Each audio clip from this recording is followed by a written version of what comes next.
आज बात करते हैं भोजपुरी सिनेमा के एक जबरदस्त कॉमेडी सीन की, जिसमें गांव का एक सीधा साधा आदमी पहली बार मॉडर्न दुनिया से टकराता है। चलिए जरा इसे परत दर परत खोलकर देखते हैं कि आखिर ये इतना मजेदार है क्यों।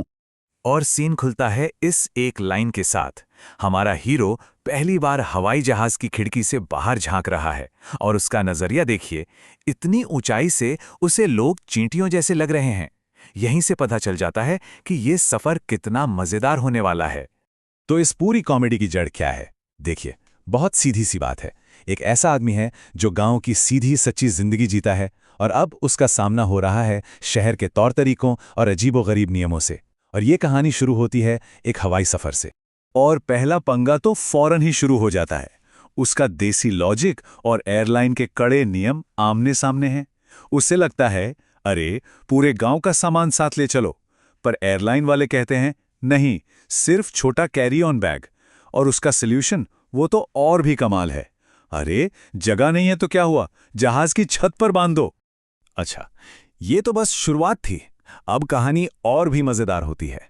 अब उसका पाला पड़ता है एक ऐसी चीज से जिसका उसे कोई आइडिया नहीं, यानी सीट बेल्ट।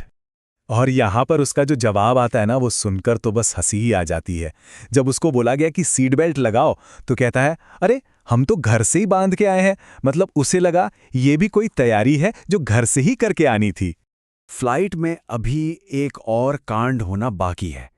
एक अजीब सी डरावनी आवाज आती है और हमारा हीरो तो सच में दहशत में आ जाता है। सस्पेंस बन जाता है कि भाई हुआ क्या। और पता है वो आवाज किस चीज की थी? हवाई जहाज के टॉयलेट फ्लश की। उसे तो लगा बस प्लेन में छेद हो गया और सुरसुर करके हवा अंदर आ रही है, सब खत्म। तो चलो, हवाई सफर तो जैसे तैसे कट गया। अब कहानी जमीन पर आती है, एक बड़े से लग्जरी रिसॉर्ट में। और यहां पर टक्कर टेक्नोलॉजी से नहीं, बल्कि एक नए तरह के झटके से होती है। और वो झटका है पैसों का। और कीमत सुनकर तो होश ही उड़ जाएं। सिर्फ 2 रात रुकने का खर्चा कितना? 24,000 रुपए। जी हाँ, 24,000 रुपए। ये नंबर ही अपने आप में एक कॉमेडी है जो आगे आने वाले टकराव की जमीन तैयार करता है। और वो बेचारा रिसेप्शनिस्ट से क्या मासूम सा सवाल करता है, 2 दिन का इतना महंगा नहीं लग रहा है? ये एक लाइन उसकी दुनिया और इस लग्जरी दुनिया के फर्क को साफ साफ दिखा देती है। और पैसे पैसे कहाँ रखें? किसी बैंक में, वॉलेट में? नहीं, अपने मोजे में। मतलब ये छोटी छोटी बातें ही उसके किरदार को और भी मजबूत और रियल बनाती हैं। लेकिन कहानी में अब आता है एक जबरदस्त ट्विस्ट। हवाई जहाज में दिखा एक जाना पहचाना चेहरा अचानक से फिर सामने आ जाता है और यहीं से पूरा गेम ही बदल जाता है। पर यह है कौन और इसे हमारे हीरो से क्या दुश्मनी है कि वो उसे बाहर ही निकालना चाहती है? क्या ये सब बस एक इत्तेफाक है? और जवाब मिलता है एक सीधी धमकी के रूप में।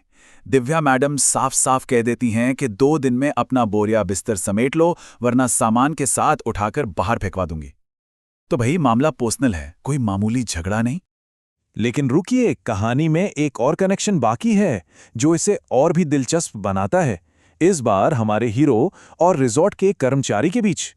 और खुलासा ये होता है कि रिजॉर्ट का सिक्योरिटी गार्ड लल्लू, वो तो उसके गांव का ही दोस्त निकलता है। अब बन गई टीम, दिव्या मैडम के खिलाफ एक सीक्रेट गैंग। और यहीं पर लल्लू शहर दमन की अपनी एक फनी सी फिलॉसफी बताता है। उसके हिसाब से दमन का मतलब क्या है? द से दारू, म से मछली और न से नारी। मतलब उसका दुनिया देखने का नजरिया एकदम साफ है।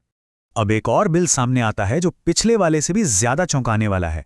सिर्फ एक टाइम के खाने का बिल, सोचिए कितना? 10,500 रुपए। और इस पर उसका जो रिएक्शन है ना, वो इस पूरे सीन का सार है। वो कहता है, अरे यार, इतने में तो अपने गांव में पूरा महीना खा लेते हैं। यही तो है असली कल्चरल शॉक जो इस कॉमेडी की जान है। तो सवाल ये है कि आखिर ये सीन इतना फनी है क्यों?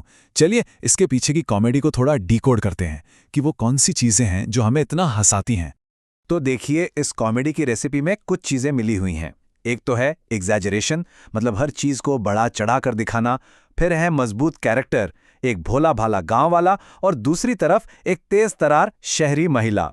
और सबसे बड़ा पॉइंट, कल्चर का टकराव, जहां गांव का लॉजिक शहर के नियमों के सामने फेल हो जाता है। और आखिर में वो ट्विस्ट जो बताता है कि ये सब सिर्फ इत्तेफाक नहीं बल्कि एक सोची समझी साजिश है। और आखिर में एक सवाल जरूर उठता है, क्या इस तरह की अनजानी जगह पर अनजान आदमी वाली कहानियां सिर्फ हंसाने के लिए होती हैं, या फिर ये हमें हमारी तेजी से बदलती दुनिया और उसमें पैदा होने वाली मुश्किलों और चिंताओं के बारे में भी कुछ बताती हैं?